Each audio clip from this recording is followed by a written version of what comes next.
Baik, Assalamualaikum warahmatullahi wabarakatuh. Selamat malam semuanya. Perkenalkan kami dari kelompok 7 kelas D1 Psikologi Universitas Brawijaya dan hari ini kami akan mempresentasikan mind map dari 14 tokoh teori kepribadian. Perkenalkan nama saya Adinda Salsabila Fernando dari NIM belakang 035. Saya Asfiatul Nadin Afrita dengan NIM belakang 036. Dan saya Najwa Livia Putri dengan NIM belakang 037. Baik, yang pertama itu ada Sigmund Freud. Jadi Sigmund Freud ini mengembangkan teori psikoanalisis. Nah, berdasarkan teori yang dikembangkan oleh Freud, beliau ini menyebutkan bahwa ketidaksadaran memainkan peran penting beserta insting-insting seks dan agresi yang ada di dalamnya untuk mengatur kepribadian seseorang. Nah, dalam teori ini memiliki tiga sistem, yakni id, ego, dan superego, di mana ketiga sistem kepribadian ini satu sama lain saling berkaitan serta membentuk suatu totalitas. Selanjutnya yaitu ada Adler. Nah, Adler ini mengembangkan teori psikologi individual, di mana Adler sendiri menyatakan bahwa kepribadian seseorang terbentuk karena adanya dorongan untuk mencapai superioritas, sehingga seseorang memiliki daya juang bawaan untuk mencapai superioritas tersebut. Adler meyakinkan bahwa motif utama setiap orang adalah untuk menjadi kuat, terlihat kompeten, dan berprestasi. Selanjutnya yaitu ada Carl Jung. Nah, Carl Jung ini mengembangkan psikoanalitik atau analytical psikologi. Persamaan teori kepribadian dari Freud dan Jung sendiri adalah keduanya memiliki pikiran yang sama mengenai conscious dan unconscious. Sedangkan perbedaan teori kedua tokoh tersebut adalah Freud bagian terpenting unconscious-nya merupakan pengalaman pribadi individu, kalau Jung ini bagian terpenting dari unconscious-nya berasal dari masa lalu. Selanjutnya itu ada Karen Harney. Dalam teori ini, masa kecil dan lingkungan keluarga merupakan dua hal terpenting yang menjadi penggerak perilaku individu. Dan secara garis besar, teori yang dikemukakan oleh Karen ini membahas mengenai bagaimana budaya dan lingkungan yang meliputi pengalaman anak usia dini memainkan peran besar dalam kehidupan individu.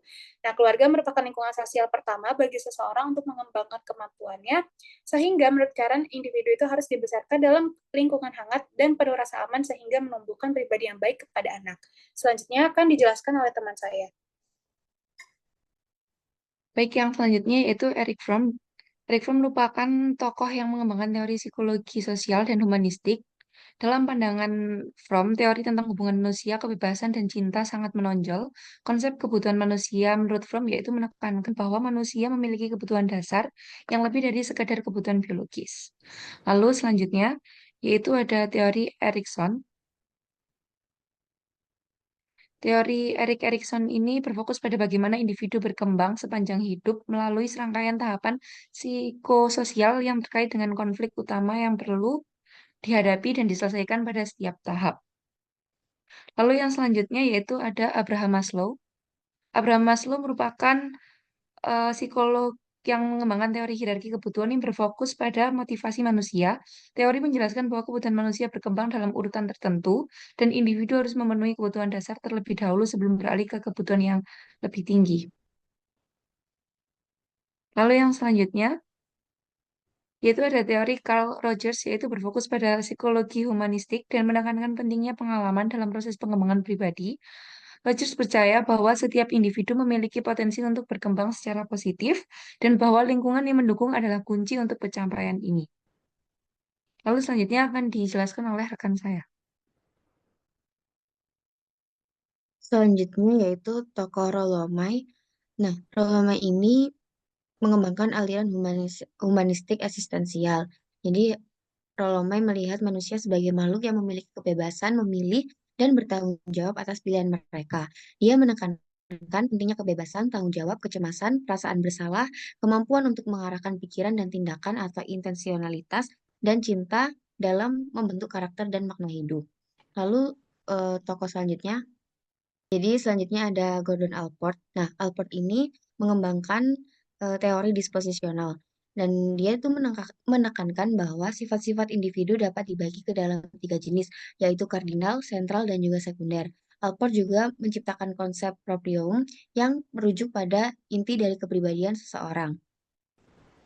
Next. Selanjutnya ada Mikhail and Costa.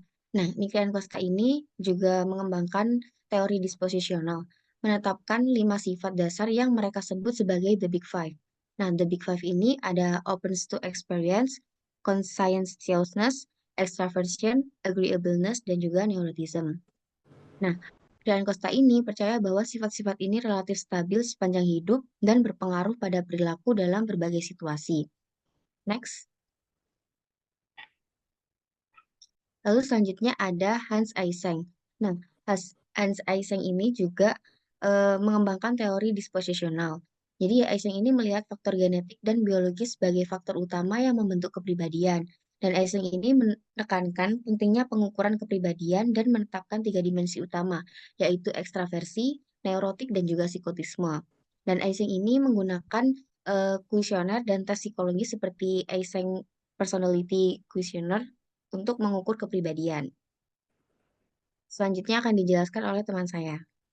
Selanjutnya ini ada Skinner. Jadi Skinner ini percaya bahwa suatu perubahan tingkah laku dari seseorang akan ada konsekuensinya.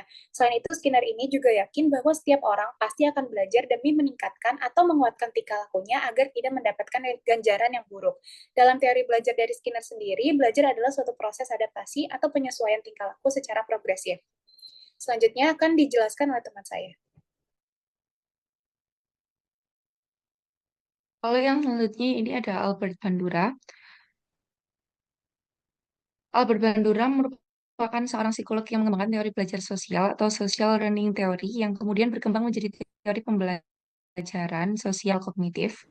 Teori Bandura ini menekankan pentingnya pengaruh sosial dan proses kognitif dalam pembelajaran dan perkembangan perilaku manusia, di mana ada observation learning yaitu modeling, proses governing, dan yang lain-lain, lalu juga ada self-efficacy.